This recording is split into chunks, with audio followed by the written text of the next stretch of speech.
Have you ever asked yourself, why do I set goals? I mean, have you ever wondered why everyone talks about goal setting, especially around a new year?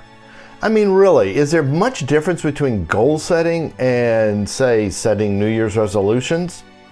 And if you do set goals, what's your success rate like? In other words, what percentage of goals do you actually end up achieving? Because it might surprise you to learn that Harvard Business Review did a study and found that 70% of companies don't achieve their goals. McKinsey found something similar, like way over half don't achieve their objectives. And Franklin Covey Group, similar, like 60% don't achieve their goals. Here's the bottom line. That's a terrible goal achievement rate. So here's my advice. Stop setting goals. They don't work, but we've got to do something, right? In this video, I'm going to show you what's way more effective than setting goals and statistically will get you much higher results. Plus, I'm going to give you some actions you can start doing today. So what do we do instead of goal setting?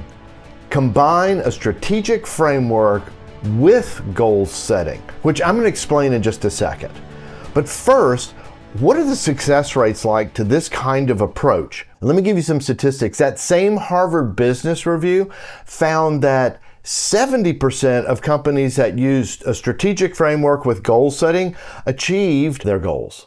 Okay, wait a minute. That's a complete flip of the statistics. McKinsey, something similar, like 50 to 70% of the companies achieve their goals. Now we're on to something that works. But here's the deal. Nobody ever talks about this approach. You know, it almost makes me wonder, like, there's some trick being played on us, like to keep the small guy small, don't tell him what works. Because the companies that have grown the most, who have gotten big from being small, this is how they did it. These are names you've heard of, okay? Apple, Google, Amazon, Elon Musk, okay? Patagonia. Here's a few more. Lockheed Martin, Louis Vuitton, Rolex, Pfizer. That's just to name a few, okay? There's even nonprofits doing the same thing, like the World Wildlife Fund. For example, Amazon decided once they had gone public that they wouldn't focus on satisfying Wall Street numbers every quarter. Instead, they would sacrifice short-term gains for long-term gains. And they focused on long-term strategies and they became huge and it worked.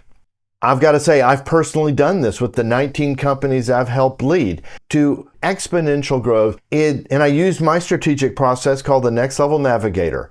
It's all in my book, The Next Level Entrepreneur. I think it's right there. So before I get into how to do this, you need to understand why goal setting fails. I frankly think goal setting is pretty lazy. You know, they just slap some goals out, like, oh, we're going to increase sales. So we have sales goals, right? We have a goal to, we're going to increase this department. We've got a goal to end this kind of product and add this kind of product. We have all these goals. This is our goals for the coming year and blah, blah, blah, blah, blah. Okay. But it's short-sighted. And you know what I think it also does? I think it can be really depressing when you don't make your goals and you don't even understand why. It also lacks any kind of direction because they're short-term. Goals are typically short-term. In my imagination, here's what I visualize. It's like a train and you're just laying the track right before the train gets there, okay? And you don't know where it's going.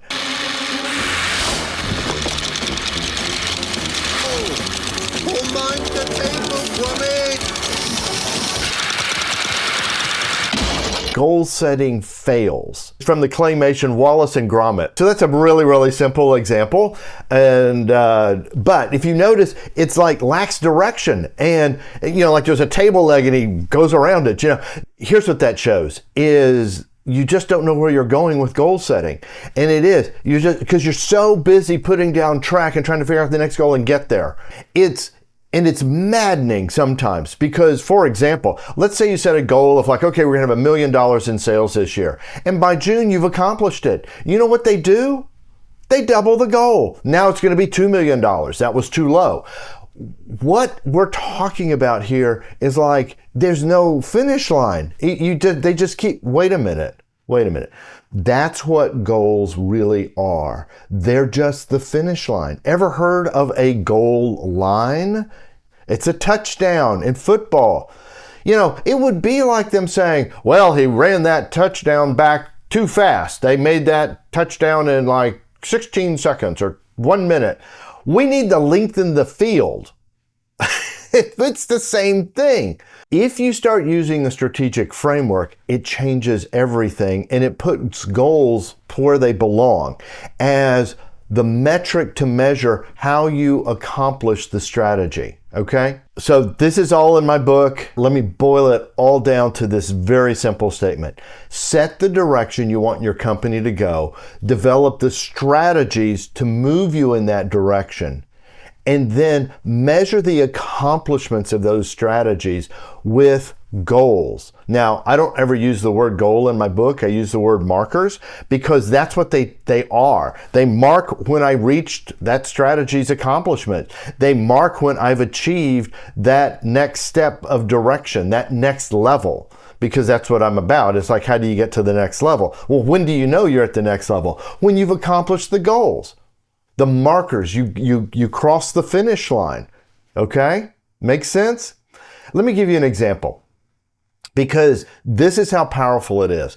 And this is actually a sales organization. It was commercial sales and the heavy product sales, commercial furnishings is what it is. And that whole industry has shifted since COVID, okay? And because people aren't in the office as much. And what this company would sell is product with some services.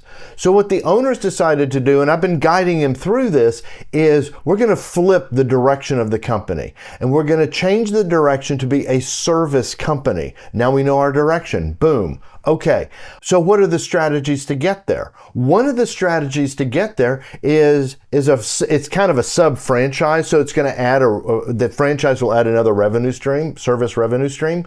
And so what we're going to do with that is the strategy is bring that on because it's going to complement everything else we're doing, and then we start selling it. So we're going to set a goal. And our goal is, let's say, to sell $250,000 of that service in the coming year, okay?